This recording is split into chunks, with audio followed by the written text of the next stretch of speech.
बिस्मिल्लाहिर्रहमानिर्रहीम। अस्सलाम वालेकुम स्टूडेंट्स, क्या हाल हैं जी। अल्लाह से दुआ करता हूँ कि आप सब खैरियत से होंगे। स्टूडेंट्स, पिछले लेक्चर में हमने लेक्चर नंबर 43 और 44 डिस्कस किया था और उसमें हमने सीक्वेंस के बारे में डिस्कस किया, कन्वर्जेंट सीक्वेंस। आज हम डाइवर्जेंट सीक्वेंस के बारे में बात करेंगे। इसमें आपको मैं मेन पॉइंट्स जो हैं वो बताऊँगा। इसमें मेन पॉइंट्स ये है कि जो डाइवर्जेंट सीक्वेंस होती है वो हमारे पास इनफाइनाइट सीक्वेंस होती है। ठीक है जी। A sequence is a metric space however large greater than zero. L जो है वो ग्रेटर दैन ज़ीरो है तो exist n belong to greater than जो है वो एन नॉट होगा। यानी कि जो हमने पीछे पढ़ा है कन्वर्जेंस के बारे में, उसके बिल्कुल अपोजिट है। जो भी सीक्वेंस जो है वो हमारे पास इनफाइनाइट होगी वो क्या होगी, डाइवर्जेंट होगी। ठीक है, ये देखें, ये हमारे पास एग्जांपल में a n is equal to n, ये हमने पीछे पढ़ा था कि ये इनफाइनाइट होती है, तो ये भी क्या होगी, ये हमारे पास कन्वर्जेंट होगी।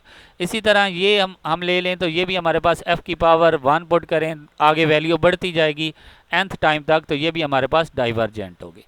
इसके बाद यहाँ पे बात करेंगे कि uniqueness of a limit of a sequence in a matrix space. Uniqueness क्या होती है उसको हम डिस्कस करेंगे। थ्योरम है हमारे पास, limit of a convergent sequence in a metric space is a unique.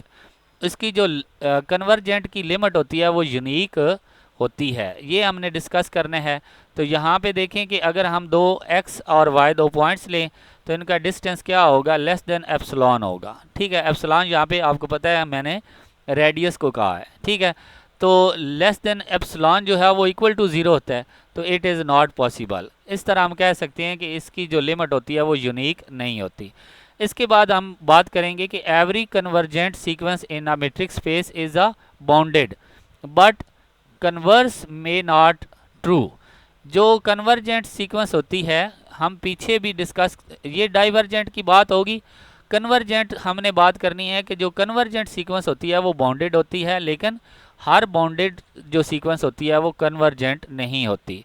तो ये मैं आपको बता चुका हूँ कि जो बाउंडेड होती है उसकी लिमिट पॉइंट होते हैं। ठीक है, तो यहाँ पे हम बात करेंगे कि हर जो कन्वर्जेंट सीक्वेंस होती है वो बाउंडेड होती है, लेकिन हर जो सीक्वेंस बाउंडेड होती है वो कन्वर्जेंस नहीं हो सकती।